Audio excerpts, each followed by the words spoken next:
आज का ये एपिसोड शुरू करने से पहले एक छोटी सी बात। क्या आप भी अपना पॉडकास्ट बनाने की सोच रहे हैं? तो एंकर ट्राई कीजिए। ये पॉडकास्ट बनाने का सबसे आसान तरीका है। नंबर 1, ये फ्री है। नंबर 2, इसमें कई सारे ऐसे टूल्स हैं जो आपको अपने फोन और कंप्यूटर पर रिकॉर्ड और एडिट करने की फैसिलिटी देते हैं। नंबर 3, आप अपने पॉडकास्ट को डिस्ट्रीब्यूट भी कर सकते हैं, जिससे इसे स्पॉटिफाई और दूसरे प्लेटफॉर्म पर सुना जा सके। तो डाउनलोड कीजिए फ्री एंकर ऐप या विजिट कीजिए anchor.fm पर अपना पॉडकास्ट स्टार्ट करने के लिए। ये तो थी एक छोटी सी जानकारी, और अब शुरू करते हैं एपिसोड का सिलसिला।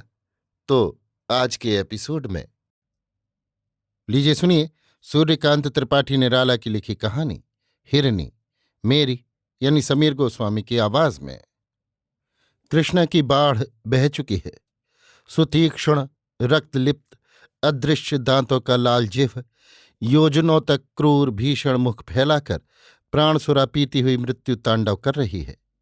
सहस्त्रों गृह शून्य, क्षुधा क्लिष्ट, निस्व जीवित कंकाल साक्षात प्रेतों से इधर उधर घूम रहे हैं। आर्तनाद, चीत्कार, करुणानुरोधों में सेनापति अकाल की पुनः पुनः शंख ध्वनि हो रही है। इसी समय सजीव शांति की प्रतिमा सी एक निर्वास बालिका शून्य मना दो शवों के बीच खड़ी हुई चिदंबर को देख पड़ी। ये तुम्हारे कौन हैं? शवों की ओर इंगित कर वहां की भाषा में चिदंबर ने पूछा। बालिका आश्चर्य की तन्मय दृष्टि से शवों को कुछ देर देखती रहकर शून्य भाव से अज्ञात मनुष्य की ओर देखने लगी। चिदंबर ने अपनी तरफ से पूछा, ये तुम्हारे माँ बाप हैं? बालिका की आंखें सजल हो आईं। चिदंबर ने सस्नेह कहा, बेटी, हमारे साथ डेरे चलो, तुमको अच्छा अच्छा खाना देंगे। बालिका साथ हो ली। उसकी अंतरात्मा उसे समझा चुकी थी कि उसके माता पिता उस नींद से न जगेंगे। उसे माता पिता को सचेत करने का इतना उद्यम पहले कभी नहीं करना पड़ा। यही उसके प्राणों में उनके सदा अचेत रहने का अटल विश्वास हुआ। पहले चिदंबर ने अच्छी तरह उसे अपना दुपट्टा पहना दिया, फिर उंगली पकड़कर धीरे धीरे डेरे की ओर चला, जो वहां से कुछ ही फासले पर था। अकाल पीड़ितों की समुचित सेवा के लिए मद्रास के पतित पावन संघ के प्रधान निरीक्षक की हैसियत से संघ को साथ लेकर चिदंबर वहां गया था। कुछ दिनों बाद धन संग्रह के लिए चिदंबर को मद्रास जाना पड़ा। शिक्षण पोषण के लिए अनाथ आश्रम में भर्ती कर देने के उद्देश्य से बालिका को भी साथ ले गया। वहां जाने पर मालूम हुआ कि राजा रामनाथ सिंह रामेश्वर जी के दर्शन कर कुछ दिनों से ठहरे हुए हैं। उसे मिलाने के लिए बुलावा भेजा था। चिदंबर के पिता जज के पद से पेंशन लेकर कुछ दिनों तक राजा साहब के यहाँ दीवान रह चुके थे। उन दिनों चिदंबर को पिता के पास युक्त प्रांत में रहकर प्रयाग विश्वविद्यालय में अध्ययन करना पड़ा था। अब उसके पिता नहीं हैं। संवाद पा राजा साहब से मिलने के लिए चिदंबर उनके वासस्थल को गया।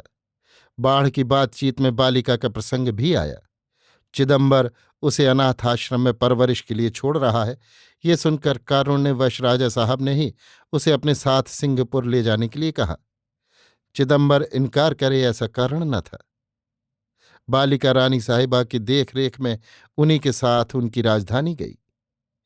8 साल की लड़की रानी साहिबा की दासियों से स्नेह तथा निरादर प्राप्त करती हुई उन्हीं में रहकर उन्हीं के संस्कारों से ढलती हुई धीरे धीरे परिणत हो चली। वह जो धर्म दासियों का, जो भगवान रानी से सेविकाओं तक के थे, वही उसके भी हो गए। झूठ अपराध लगने पर दासियों की तरह वो भी कसम खाकर कहने लगी, अगर मैंने ऐसा किया हो तो सरकार शीतला भवानी मेरी आंख ले लें। वहां सभी हिंदी बोलती थी, पर जो मधुरता उसके गले में थी वो दूसरे में न थी, जैसे हारमोनियम के तीसरे सप्तक पर बोलती हो। रानी साहिबा उससे प्रसन्न थी, क्योंकि दूसरी दासियों से वो काम करने में तेज और सरल थी। उसका नाम हिरनी रखा था। वो जिस रोज रनवास में आई थी, तब से आज तक उसी तरह अरण्य की दल से छुटी हुई छोटी हरणी सी एकाएक खड़ी होकर सजग दृग पार्श्व स्थिति का ज्ञान सा प्राप्त करने लगती है कि वो कहाँ आई? यहां कोई भय तो नहीं? दृष्टि के सूक्ष्मतम तार इस पृथ्वी के परिचय से नहीं, जैसे शून्य आकाश से बंधे हुए हों। जैसे उसे पृथ्वी पर उतार कर विधाता ने एक भूल की हो। उसके इस भाव के दर्शन से हिरनी नाम कवि के शब्द की तरह रानी के कंठ से आप निकल आया था।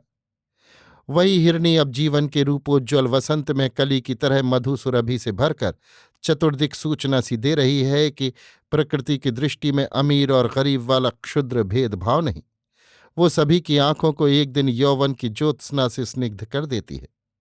किरणों के जल से भरकर जीवन में एक ही प्रकार की लहरें उठाती हुई परिचय के प्रिय पथ पर बहा ले जाती हैं। जो सबसे बड़ी है, जिसके भीतर ही बड़े और छोटे की नाप में भ्रम है, वो स्वयं कभी छोटे और बड़े का निर्णय नहीं करती। उसकी दृष्टि में सभी बराबर हैं, क्योंकि सब उसी के हैं। उसी ने हिरनी में एक आशा, एक अज्ञात सुख की आकांक्षा भी भर दी, जिससे दृष्टि में मद, मद में नशा, नशे में संसार के विजय की निश्चल भावना मनुष्य को स्त्री के प्रणय के लिए खींचती रहती है। इसी समय इंग्लैंड से शिक्षा प्राप्त कर राजकुमार घर लौटे थे और 2-3 बार हिरनी को बुला चुके थे। रानी दूसरी दासियों से ये समाचार पाकर हिरनी का विवाह कर देने की सोचने लगी। वहीं एक कहार राम गुलाम रहता था, नौजवान था। रानी साहिबा ने उससे पूछवाया कि हिरनी से विवाह करने को वो राजी है या नहीं। वो बड़ा खुश हुआ।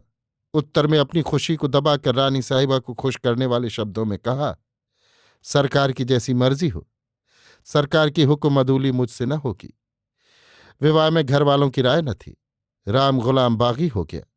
एक दिन उसके साथ हिरनी का विवाह प्रासाद के आंगन में कर दिया गया। हिरनी पति के साथ रहने लगी। साल ही भर में एक लड़की की मां हो गई। 2 साल और पार हो गए। रानी साहिबा का स्नेह हिरनी के कन्या स्नेह के बढ़ने के साथ साथ उस पर से घटने लगा। जिन दासियों की पहले उसके सामने न चलती थी, वे ताक पर थीं कि मौका मिले तो बदला चुका लें। एक दिन रानी साहिबा ताश खेल रही थी। पक्ष और विपक्ष में उन्हीं की दासियां थीं। श्यामा उर्फ स्याही उन्हीं की तरफ थी। मौका अच्छा समझकर बोली, सरकार को हिरनी ने आज फिर धोखा दिया। मैं गई थी, उसकी लड़की को जूड़ी बुखार, कहीं कुछ भी नहीं। लड़की की बीमारी के कारण हिरनी 2 दिन की छुट्टी ले गई थी। रानी साहिबा पहले ही से नाराज थी। अब धुआं देती हुई लकड़ी को हवा लगी, वो जल उठी। रानी साहिबा ने उसी वक्त स्याही को एक नौकर से पकड़ लाने के लिए कहने को भेज दिया। स्याही पुलकित होकर बूटा सिंह के पास गई। बूटा सिंह से उसकी आशनाई थी। बोली, सरकार कहती हैं हिरनी का झोंटा पकड़ कर ले आओ, अभी ले आओ, बहुत जल्द। बूटा सिंह जब गया तब हिरनी बालिका के लिए वैद्य की दी एक दवा अपने दूध में घोल रही थी। बूटा सिंह को मतलब समझाने के लिए तो कहा नहीं गया था। उसने झोंटा पकड़कर खींचते हुए कहा, चल, सरकार बुलाती हैं।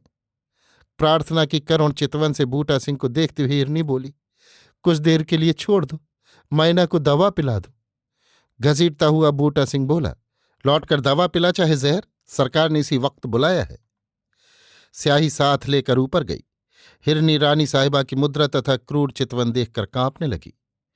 रानी साहिबा ने हिरनी को पास पकड़ लाने के लिए स्याही से कहा। स्याही ने जोर से खींचा, पर हिरनी का हाथ छूट गया, जिससे वो गिर गई। हाथ मोच खाकर उतर गया। रानी साहिबा क्रोध से कांपने लगी। दूसरी दासियों को पकड़ लाने के लिए भेजा। इच्छा थी कि उसका सर दबाकर स्वयं प्रहार करें। दासियां पकड़कर ले चलीं तो रानी साहिबा को आंसुओं में देखती हुई उसी अनिंद हिंदी में हिरनी क्षमा प्रार्थना करती हुई बोली, सरकार, मेरा कुछ कसूर नहीं है। पर कौन सुनता है, उससे रानी साहिबा की सेवा में कसर रह गई है। जब पास पहुंची, उसको झुकाकर मारने के लिए रानी साहिबा ने घूंसा बांधा। हिरनी के मुख से निकला, हे राम जी। रानी साहिबा की नाक से खून की धारा बह चली। वो वहीं मूर्छित हो गईं। हिरनी के बाल, मुख उसी खून से रंग गए। डॉक्टरों ने आकर कहा, गुस्से से खून सर पर चढ़ गया है। तब से जरा भी गुस्सा करने पर रानी साहिबा को ये बीमारी हो जाती है। अभी आप सुन रहे थे सूर्यकांत त्रिपाठी निराला की लिखी कहानी हिरनी, मेरी यानी समीर गोस्वामी की आवाज में।